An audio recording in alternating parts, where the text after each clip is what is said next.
A Korean proverb states, "궁하면 똥한다." If one is desperate enough, one will find a way. Even if the sky collapses, there is always a way to escape. My name is Siroy, and this happened almost a decade ago. I was an international student at King's College in London, originally from Korea. It was my first time away from home, so I was really excited to go somewhere new. I had passed the entrance exams to the College of Medicine with top marks.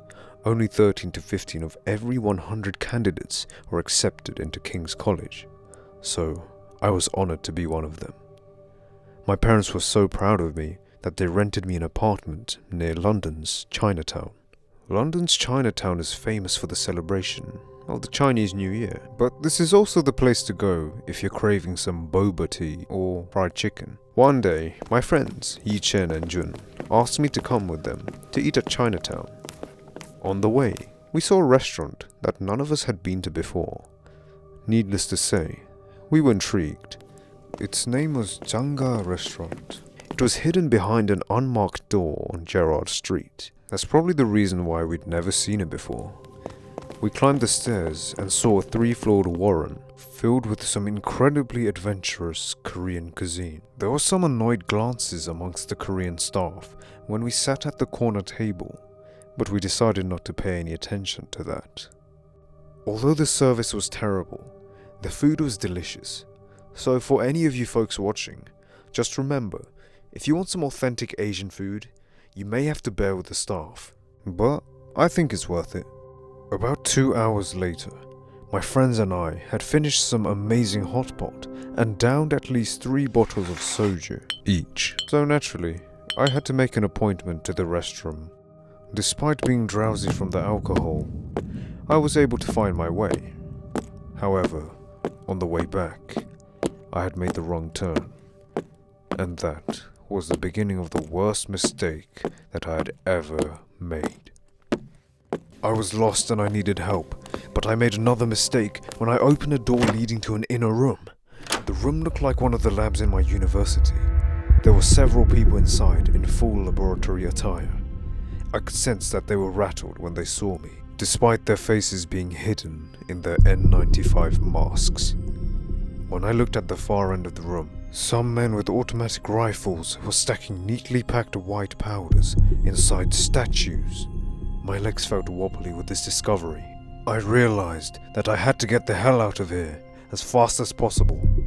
They desperately started shouting in Korean. I turned and hurriedly entered another room. The next room was full of thugs that seemed to be in a meeting. One of them stood up. 야, 도대체 당신은 누구야? An old man said as he stood up. His nose and forehead were scrunched up, while one of his eyebrows were raised. 길을 잃었어. 정말 죄송합니다, 선생님. I bowed in apology. Suddenly, I felt a sharp pain as someone from behind kicked me in the leg.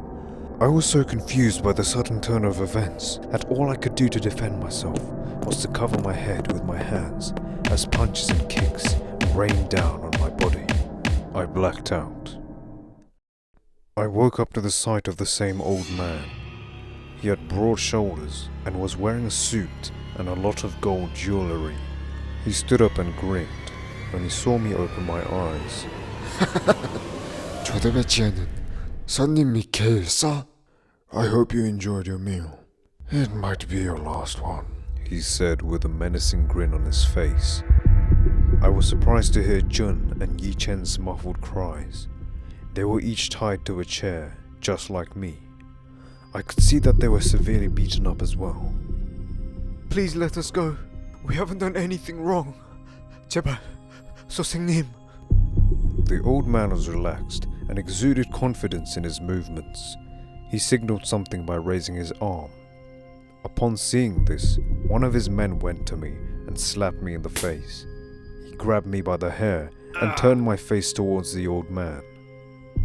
The old man walked several steps near me and spoke. Luckily, we have a job vacancy. However, we only need one. 너도 한국인이니까 살려줄게. He raised his right arm. Immediately, another man wearing a leather jacket pulled out his gun and shot Jun right between the eyes. He was killed in an instant. Then, another thug took a fire extinguisher and smashed it into Yu Chen's head. He kept hitting him until his body went limp. The sound of cracking bones was disturbing. His brain and blood splattered all over me. I could not believe what was happening.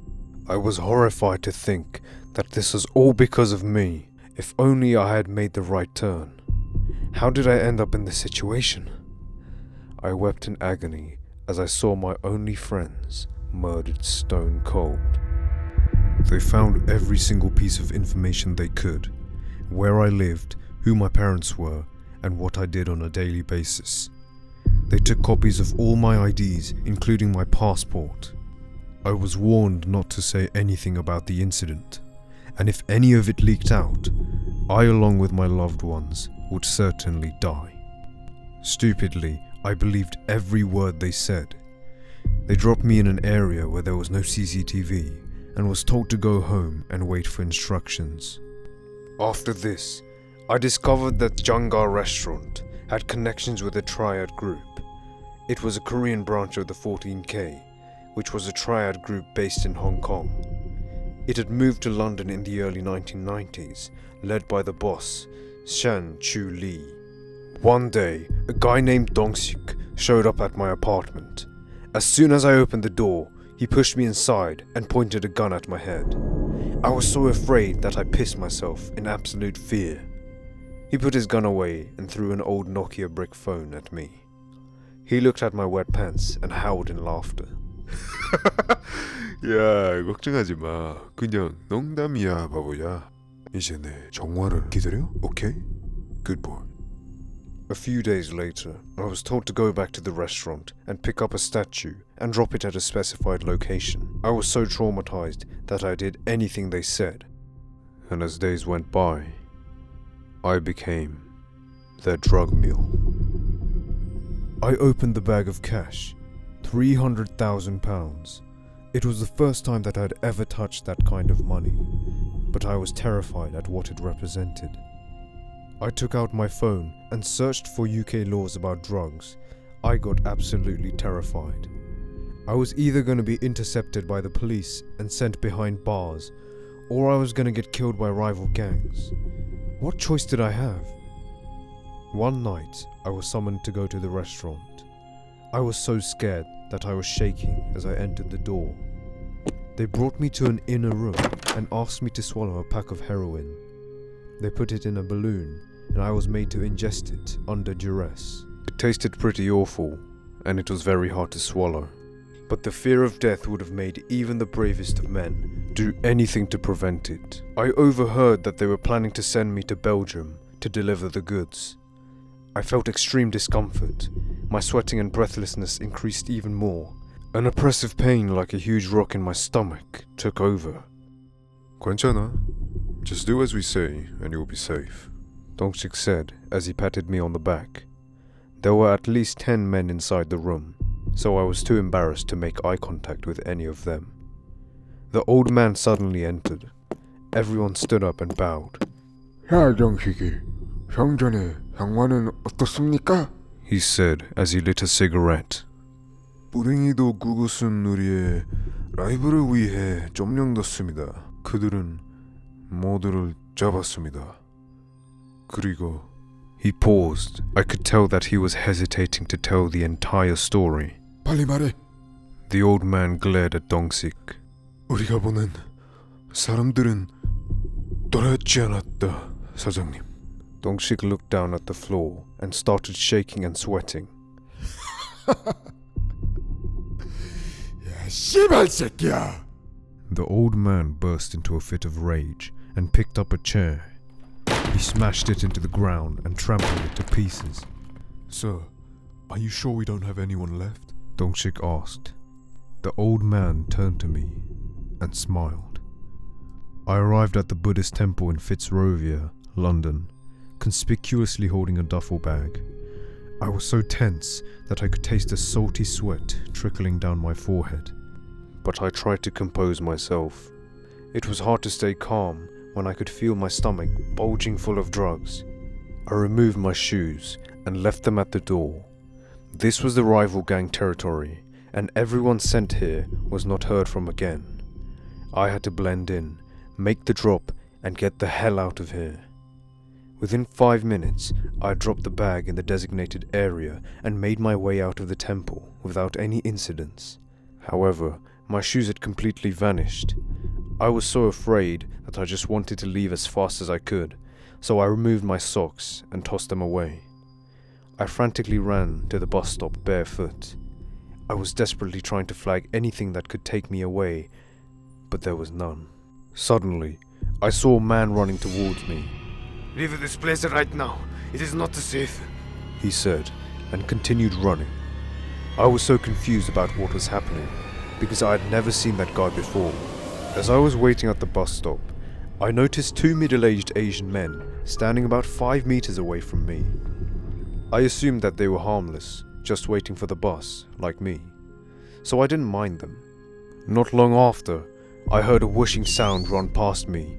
When I looked over, I was terrified when I saw a deep scar on my shoulder.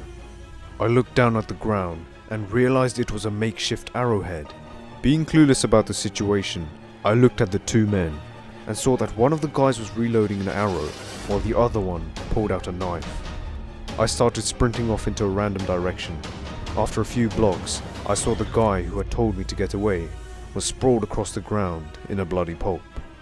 As sorry as I felt, I had no time to help, as my own life was at stake. I just kept running aimlessly for at least 5 minutes, and by sheer luck, I saw a beautiful young woman talking on the phone in Korean. 실례합니다, 부인. 누구세요? I asked for her help and quickly explained the situation. She drove me to the Korean embassy, and within 10 minutes, we had arrived.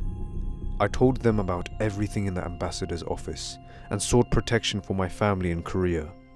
I gave them my phone, and they were able to track my conversations with the triad. I also showed them a photo of the packs of heroin and the money saved on my phone as evidence. Finally, a backscatter X-ray was used to scan the packs of heroin that I had swallowed. The latex balloon with the packs of heroin was recovered from my feces. A few days later, the authorities had raided the restaurant and found the laboratory and all the drugs. They also found the dead bodies of my friends, Jun and Yi Chen, inside a freezer. Dongshik and his men were arrested, but the cunning old man had already escaped. I still get nightmares of the evil look on the old man's face and Jun and Yi Chen's lifeless bodies. The only reason why I didn't end up like them was purely because I was Korean.